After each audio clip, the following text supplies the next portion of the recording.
नमस्कार दोस्तों। छोटी कहानी बड़ी सीख में आप सबका प्यार भरा स्वागत है। How are you all? Hope you are doing well.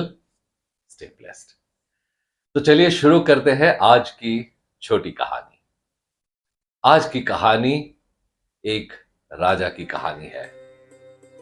ये राजा अपने राज्य में एक बहुत ही भव्य मंदिर का निर्माण करने जा रहे थे और मंदिर का निर्माण कार्य जोर शोर से चल रहा था।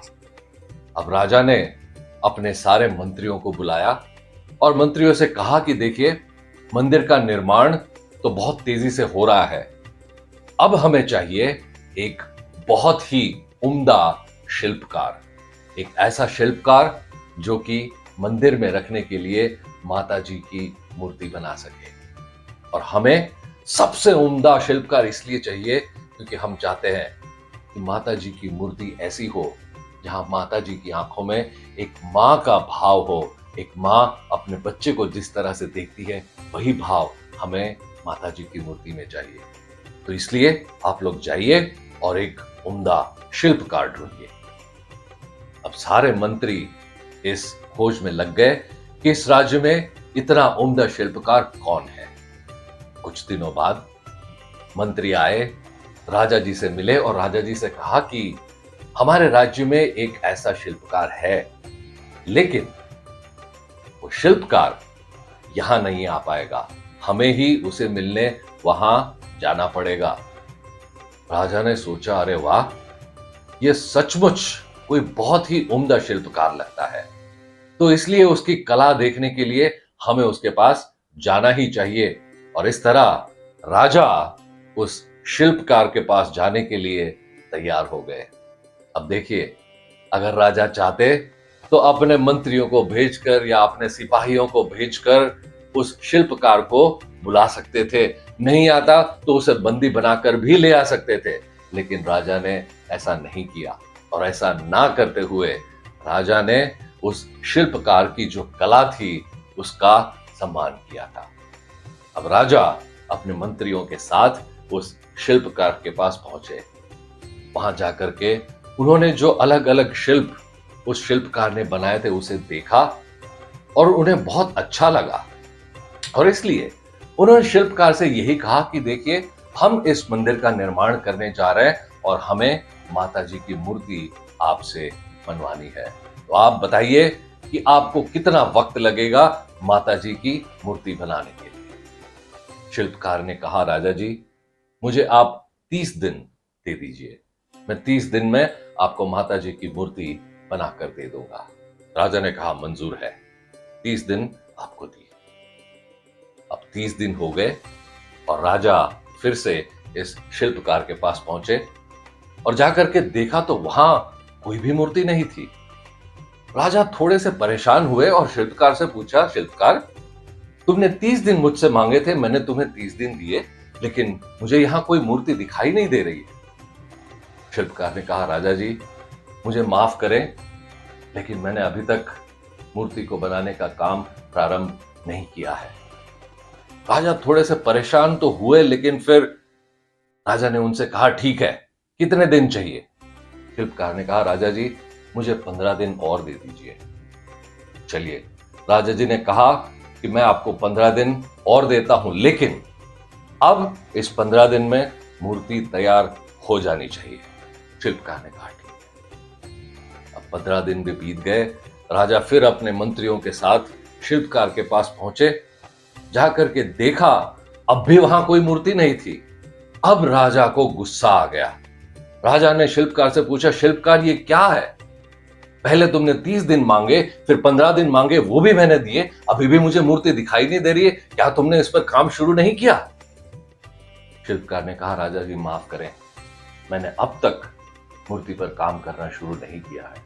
अब राजा को बहुत गुस्सा आ गया और तुरंत राजा ने अपनी तलवार पर हाथ रखा और कहा, शिल्पकार, तुम जानते हो तुम किससे बात कर रहे हो? तुम इस राज्य के राजा के साथ बात कर रहे हो। ये तुमने क्या किया? 15 दिन का वक्त दिया, फिर भी तुमने अभी तक नहीं तैयार की मूर्ति। शिल्पकार ने कहा, राजा जी, मुझसे बहुत बड़ी भूल हुई है, अगर आप चाहें तो मेरा सर काट सकते हैं। राजा ने कहा, अच्छा, मतलब तू मरने के लिए तैयार है, लेकिन तू मूर्ति नहीं बनाएगा। शिल्पकार ने कहा, राजा जी ऐसी बात नहीं है। बात दरअसल यह है कि मैं पूरी उम्र सिर्फ नर्तकियों की मूर्ति बनाता रहा हूं। आज तक मैंने सिर्फ वही काम किया है और आज आपने मुझसे माता जी की मूर्ति बनाने के लिए कहा है। अगर मुझे माता जी की मूर्ति बनानी है तो जब तक मेरी आंखों में वो भाव ना आए, जब तक मैं उन आंखों से माता जी के दर्शन ना करूं, तब तक मैं ये मूर्ति नहीं बना सकता। और राजा जी, पिछले 45 दिनों से मैं सिर्फ माता की भक्ति कर रहा हूं, ताकि मैं माता के उन भाव को पहचान सकूं, उन भावों का अनुभव कर सकूं। राजा जी, क्योंकि जब तक वो नहीं होता, मैं कैसे ये मूर्ति बना सकता हूं। इस राज्य के सभी लोग जिस माता के सामने अपना सर झुकाने वाले हैं, इस राज्य के राजा जिस माता के सामने अपना सर झुकाने वाले हैं, उस माता की मूर्ति बनाने के लिए मेरे अंदर वो भाव होने बहुत जरूरी है। और अभी तक मेरे अंदर वो भाव नहीं आए, इसीलिए मैंने मूर्ति का काम शुरू नहीं किया है। मैंने पिछले 45 दिन में राजा जी एक भी नर्तकी की मूर्ति नहीं बनाई है, सिर्फ तपस्या कर।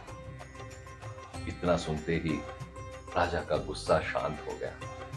राजा ने अपनी तलवार पर रखा हुआ हाथ निकाला और उस शिल्पकार के सर पर वो हाथ रखा और अपने मंत्रियों से कहा, देखो, ये होती है सच्ची कला।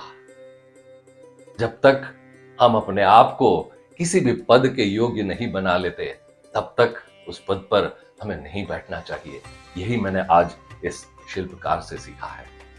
और राजा ने शिल्पकार से कहा कि मैं तुम्हारी कला को नमस्कार करता हूं और मैं तुम्हें किसी भी वक्त की पाबंदी से आजाद करता हूं। मंदिर भले ही बन जाए, लेकिन मूर्ति तो तुम ही बनाओगे, चाहे जितना वक्त लगे। मैं तुम्हें वो वक्त देने के लिए तैयार हूं। और फिर राजा ने अपने मंत्रियों से कहा, देखो, मैं एक राजा हूं, सिर्फ मैं राजा हूं, इसलिए लोग मेरे सामने आए, मेरे सामने हाथ जोड़े, नमन करे, ये तो गलत बात है। मेरे पास सिर्फ सत्ता है, इसलिए लोग मेरे पास आए, मेरे सामने हाथ जोड़े, ये भी गलत बात है। जब लोग मेरे अंदर के गुण, मेरे अंदर के सद्गुण की वजह से जब मुझे नमन करेंगे, तभी मैं एक सच्चा राजा कहलाने के लायक रहूंगा। तो दोस्तों, इस छोटी सी कहानी की बड़ी सीख क्या है? बड़ी सीख यही है कि हमारी पावर, हमारी पोजीशन, हमारी सत्ता, ये कुछ भी नहीं है जब तक हम अपने आप को उस सत्ता, उस पावर, उस पोजीशन, उस पद के लिए योग्य नहीं बना लेते। Power and position means nothing unless and until we make ourselves capable of that position.